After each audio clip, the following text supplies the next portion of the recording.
I just realized, like, I was talking so much. I was taking a walk, and I've just been talking like, the whole time. I don't know why it's this late in the day, but I drink like 2 cups of coffee. Not good. Don't ever do that. Like, especially like don't ever. It's like if you do drink coffee, don't ever drink coffee like late in the day. It's just bad for you, you know. Like it's gonna mess with your sleep. It's gonna raise your heart. I'm pretty sure it might like raise your heart rate or your blood pressure like slightly, maybe momentarily, before you go to bed. But it's generally bad. You should not drink coffee before you sleep. And I'm very talkative now, probably because of it, and my mind is racing. But in a good way, you know, in a good way. I hope everyone in life is doing good. Like, I just know there are other people. Everyone who's alive I hope they're experiencing life to the fullest. I'm sure they're not. Like, realistically, they're not. But I hope that I really do hope that people can find just that, like, that peace, that gratitude, that, like, just, like, be in the moment. Like, this right now, like, I can be in the moment, but maybe, I don't know, maybe it helps to be, you know, somewhere surrounded like this, somewhere that, like, my eyes would be a little more scenic, like, where I am. It can help to inspire awe and inspiration,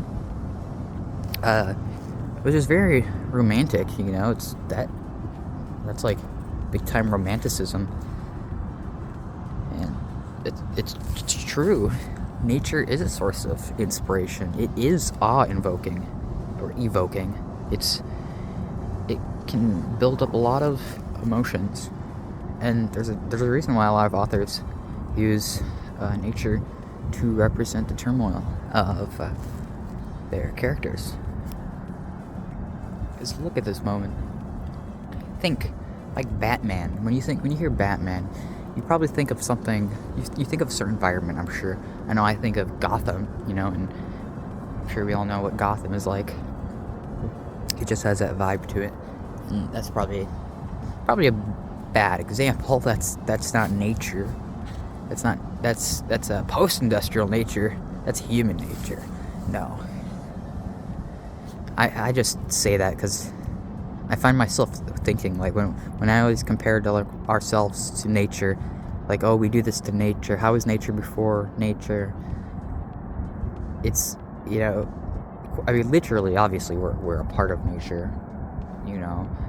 So what we do, like, it is, if there was some higher being that was, you know, that is to us as how we are to plants, like if there was some being that was just so intelligent that it makes us seem like plants in terms of, like, being and intelligence, like they're just on such a higher level, they would consider, I don't know, but I would think they would consider us part of nature. Like, they would consider us part of nature, just a different type of nature, just like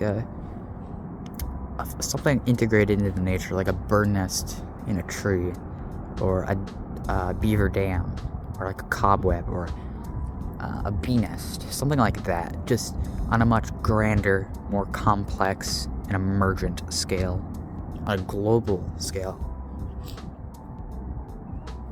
interglobal scale in a way. I mean, don't we have stuff on the moon and, like, stuff in orbit? No, that doesn't count. Moments like these, they're really nice. Some emotions are just ineffable. Language hasn't had enough time to develop to convey all the possible feelings that we could experience,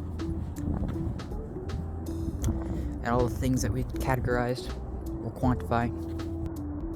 That's what's interesting about language. It's ever evolving. And especially now, I mean, we see language evolving in front of our very eyes. I mean, it can occur on a monthly basis at times. It seems like Every month there's a new slang word or a new term or a new word or something, or a word that now describes something different. You know, there's always something. And especially us humans right now, we are polyglots, or like bilingualism is becoming it's becoming more common and more necessary to learn. I think I want to learn Spanish right now. Like I'm actually currently learning. Well, I don't know if you would consider it professionally learning. I'm on a 30-day Duolingo streak. Okay, I'm on a 30-day Duolingo streak. So because I didn't take any foreign language classes in high school, which I do regret. I didn't see them as that important at the time. I didn't really understand the significance. But for you to be in Milwaukee, you have to take, I think, like it's 4 semesters of a foreign language or 2 years of a foreign language, and I want to take Spanish because I think that would be the most useful.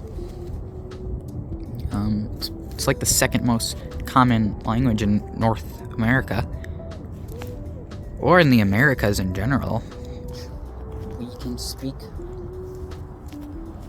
to pretty much anybody on any part of Earth for the most part, with devices, and even that it's possible for us all to learn. Like the resources are there for people to learn different languages.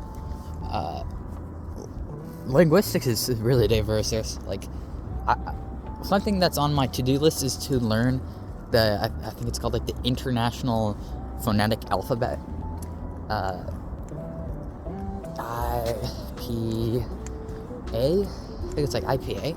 I don't know, but I want to learn that.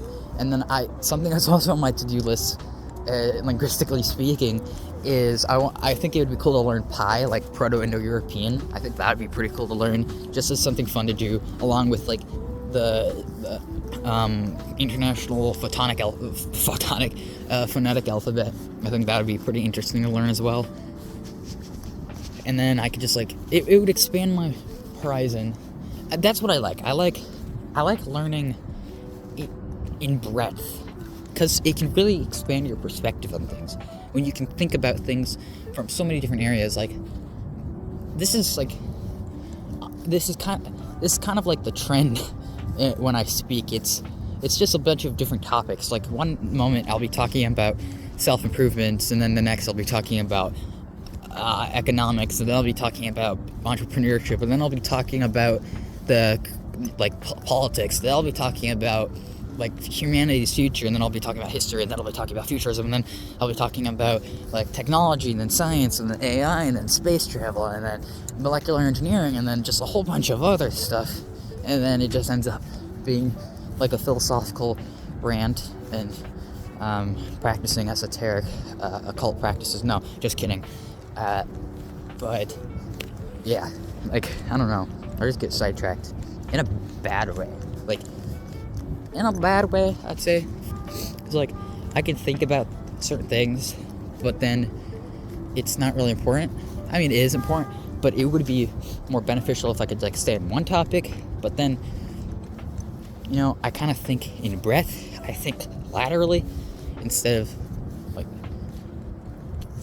I don't know, like what's the opposite of laterally? Longitudinally. I think sideways instead of forwards and backwards. I dig a wide hole instead of a deep hole, which I should find a balance between more. But I saw this thing. It was about like learning densely opposed to learning in terms of depth or breadth, which is something I haven't heard of or thought about, like learning densely, which makes sense. Language is the way it's evolving and the way it's changing. I got into like the Pi and the IPA because of how diverse linguistics is and how many different forms just human communication can take forms. But we can also, in a sense, we can communicate with machines. You know, whether it's like simple, more like I don't know, like G code, or more complex programming languages like Python or stuff like that, or like C++. Those that in a sense, like I don't know if you want to literally think about it or like philosophically think about it, but like that's kind of speaking to a computer. Yeah. In some ways, we can also speak to each other with body language. There's binary. There is Morse code. I've seen certain people like you can understand certain body language and vocal sounds of certain animals, like apes and chimps and dogs and all that. So we can have that type of language, and our ability to mimic other animals. Like there's this thing you can do with your hands where you can make a morning dove bird call, and I think it's super majestic and lovely and very nostalgic. And I think that's pretty cool. Communication has no bounds, in a way.